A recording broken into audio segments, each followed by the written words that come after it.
zeroed in on her.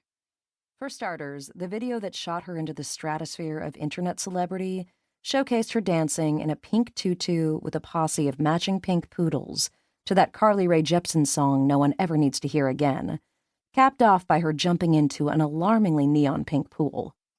Probably shaving a few years off her life with the chemicals involved to achieve that level of pinkness.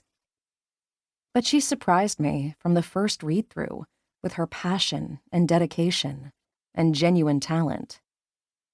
She surprised me almost as much as Rocco has. Damn him. Who knew the chiseled, overpaid asshole from Space Blasters and Pirate Kingdom could actually act? I'm starting to think you might be just as fictional as those words you write all day up in your lair.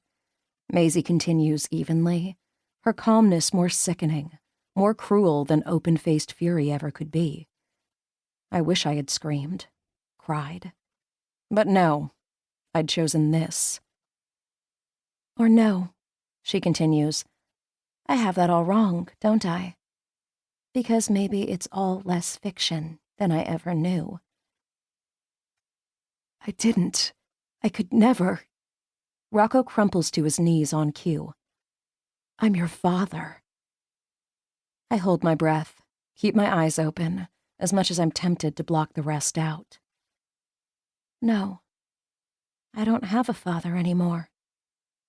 Rocco lets out an inhuman wail, and there's a knocking sound coming from offset, and I'm sinking, lower and lower, toward my assigned folding chair, my first ever on any set, a grand feat, even if it does say writer and not Beatrix Noel.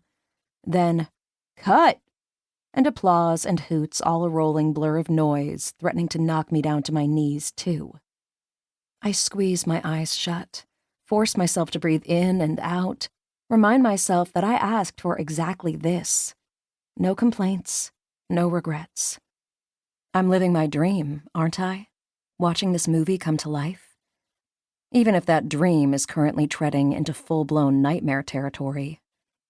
More so than ever, as my bubble of personal space is interrupted by, what do you think, Beatrix? Did that feel right? My eyes snap open to see Rocco standing over me, a nervous smile hovering on his two perfect lips, parted just enough to show a small glimpse of his two perfect teeth, bright against his lightly tanned white skin. Though, it actually appears sincere, his need for my approval, his self-doubt? An expression I wouldn't have expected to ever have a home on his glossy A-list face. Though he's paid millions of dollars to play pretend with emotions, so how can anyone know what's real? There's a small crowd eagerly buzzing around him, as per usual, scrappy little bugs clinging to the brightest spotlight. Waiting to hear me fawn so they can join in too. One grand, never-ending praise party for Rocco. That seems to be the way of things here on set. The way of his everyday, wherever he may go, no doubt. Which leads me to say, you did fine, I suppose. Even if the honest answer would be, you were fucking sensational. I'm not sure how you so perfectly captured the entire essence of that excruciating memory of mine without somehow traveling back in time to watch it all play out for yourself with those goddamn brilliant ocean blue eyes of yours. Yes, very pleased I didn't opt for the latter. Though perhaps a middle ground would have been the best path, because Rocco visibly shrinks at my words, that smile now pulling tight across his sharp, stubbled jawline. Maybe, he says, I could ask Lainey to do it again another day. Take a beat to work through it more. Do you have any notes for me? There's a pause, both of us openly staring at one another, before I realized he's waiting for me to answer. Like I have that kind of power on this set. I'm the writer, sure, and an executive producer, in a vague, performative kind of way. But this is Lainey's show. Everyone knows that.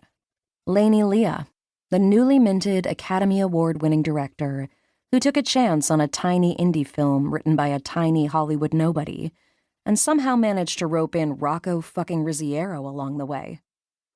Against my initial wishes, though I didn't put up much of a